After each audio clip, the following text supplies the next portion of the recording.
नमस्कार दोस्तों। आज हम पूजा अरोड़ा द्वारा लिखी कहानी खालीपन सुनेंगे। दोस्तों, अगर आपको मेरे चैनल की कहानियाँ अच्छी लगती हों तो मेरे चैनल को सब्सक्राइब कीजिए तथा बेल आइकन भी प्रेस करें ताकि मेरे द्वारा अपलोड की गई कहानियाँ आप तक जल्द से जल्द पहुँच सकें। तो आइए सुनते हैं कहानी खालीपन। सुनिए, कल मेघा आ रही है, सुशीला मौसी की बहू। उसकी दिल्ली में कोई कॉन्फ्रेंस है, सो अम्मा से भी मिलने आएंगी। सारिका ने प्रशांत को कहा। वो तो मनोचिकित्सक है ना। चलो अच्छा है, अम्मा भी उनसे मिलकर खुश हो जाएंगी। मेरा टिफिन तैयार कर देना समय पर, कल मुझे दफ्तर तुम्हारे कारण जाने में देर हो गई थी, कहते हुए प्रशांत नहाने चला गया। कल वो तो अचानक रिया की स्कूल बस नहीं आई थी तो उसको छोड़ने जाना पड़ गया था, वरना तो हर रोज। अभी शब्द मुंह में ही थे सारिका के कि प्रशांत गुस्से से चिल्लाया। चुपचाप तो कभी अपनी गलती मानती ही नहीं तुम। तुम्हें कुछ बोला या डांटा मैंने? चुपचाप चाय की ट्रे उठाकर सारिका रसोई में चली गई और झटपट प्रशांत का टिफिन तैयार करने लगी। दो बच्चे थे, रिया जो 11वीं कक्षा में थी और पार्थ जिसने इसी वर्ष इंजीनियरिंग में प्रवेश किया था। सासू माँ प्रमीला जी बुढ़ापे की वजह से घर पर ही रहती थी। सारिका एक गृहिणी थी जो सबकी देखभाल अच्छे से करने की कोशिश करती थी। शाम को मेघा भी आ गई। उसके विवाह को 2 बरस हो चुके थे और विवाह के बाद मेघा से इस प्रकार मिलने का यह पहला मौका था। ऐसा बिल्कुल भी नहीं लगा कि मेघा उनके परिवार से इस प्रकार पहली बार मिल रही है। रात के खाने पर भी सभी मेघा के व्यक्तित्व से प्रभावित थे। और बताइए भाभी, आप परिवार की देखरेख के अलावा क्या क्या करती हैं? मेघा ने पूछा। अरे इसे कुछ करने की जरूरत क्या है, हम जो हैं कोल्हू के बैल। हमारी मेम साहब तो दिन भर एसी में बैठकर आराम फरमाती हैं। सारिका की जगह उत्तर प्रशांत ने दिया। सारिका की आंखों में आई उदासी को मेघा ने पढ़ लिया, परंतु सहनशील सारिका ने होंठों पर मुस्कान ओढ़कर आंखों की उदासी को छिपा लिया था। सुबह जो 6 बजे से सारिका काम में लगी, अभी प्रशांत का टिफिन तैयार कर ही रही थी कि पार्थ जिम से आकर बोला, मम्मी आज आपने मेरा प्रोटीन शेक इतना खराब बनाया था। अच्छा चल, कल से और ध्यान रखूंगी, सारिका ने मुस्कुराते हुए कहा। 1-1.5 दिन में ही जितना समय भी मेघा सारिका और प्रशांत के घर में रही, वहां के सारे हालात का जायजा ले लिया था। अगले ही दिन मेघा ने वापस चले जाना था। सारिका भाभी, कुछ सामान खरीदना है, क्या आप मेरे साथ बाजार चलेंगी? तुम रिया और पार्थ को ले जाओ, जब तक तुम आओगे तब तक मैं रात के खाने की तैयारी कर लूंगी। फिर माँ जी भी हैं घर पर, उन्हें कोई तकलीफ हुई तो? सारिका ने मुस्कुराते हुए कहा। बच्चे देख लेंगे अपनी दादी को। क्यों बच्चों, रात के खाने में बहुत देर है, आज मैं आपकी रसोई में मदद कर दूंगी।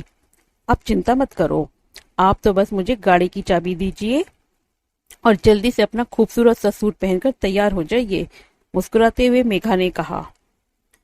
मेहमान के सामने दोनों बच्चे माँ को जाने से रोक भी ना पाए। आज ना जाने क्यों बहुत मन से सारिका तैयार हुई और मेघा के साथ कार में बैठ गई। सारिका की नजरें कुशलता से कार चलाती हुई मेघा को निहार रही थी और यह बात डॉक्टर मेघा से छिप नहीं पाई। आप गाड़ी चलाना क्यों नहीं सीखती भाभी? सारा दिन कार आपके घर में यूं ही खड़ी रहती है, मेघा ने प्रश्न दागा।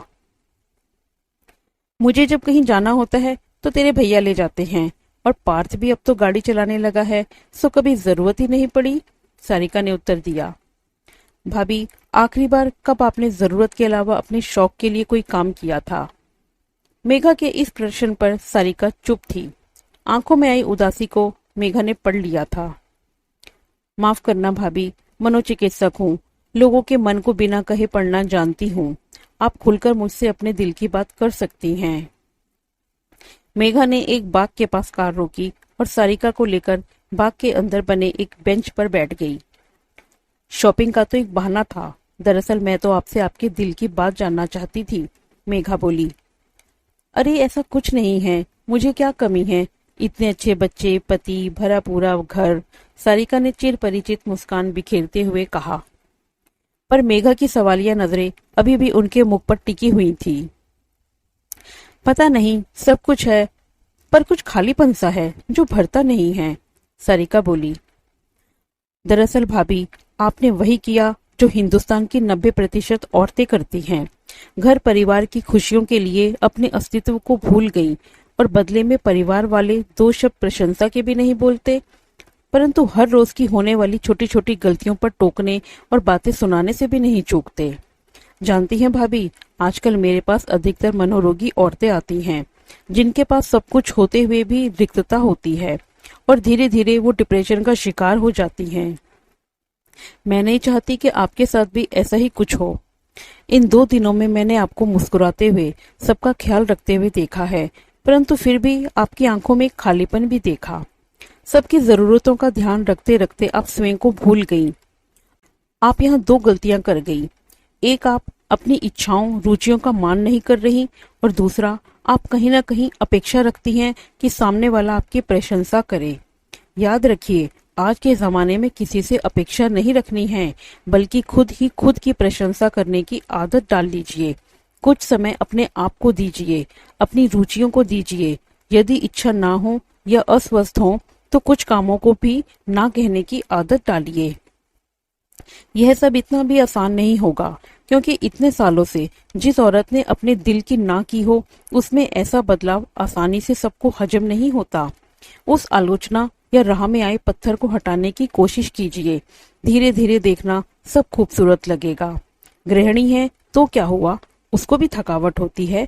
यह बात आपको अपने परिवार के सदस्यों को समझानी पड़ेगी, वरना याद रखिए, जो स्थिति आप झेल रही हैं वही आपकी बेटी रिया को भी झेलनी पड़े या आपकी आने वाली बहू को भी।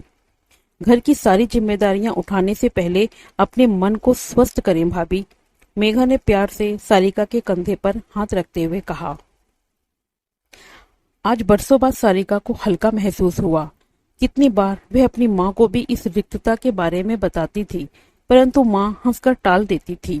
शायद माँ और उनकी माँ और ना जाने कितनी सदियों से औरत ऐसे ही जीती आई है, परंतु अब सारिका को जीने का मूल मंत्र मिल गया था।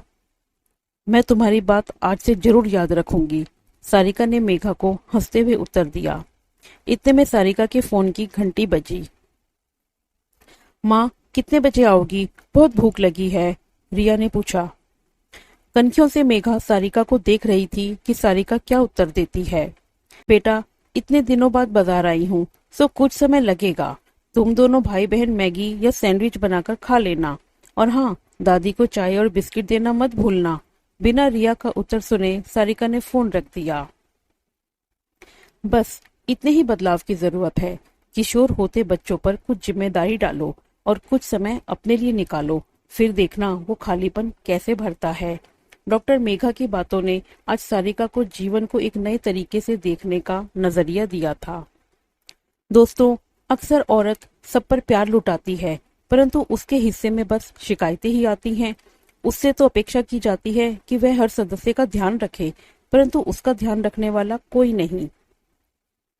आज एक प्रश्न संपूर्ण नारी जाति से कि क्या एक औरत इतनी कमजोर है कि वो अपनी इच्छाओं और रुचियों का ध्यान स्वयं नहीं रख सकती? जन्म देने वाली जीवन दायिनी, सबका जीवन खुशियों से भरने वाली, उसका स्वयं का जीवन खाली क्यों? इसका जिम्मेदार कौन? इस खालीपन को भरने की जिम्मेदारी किसकी?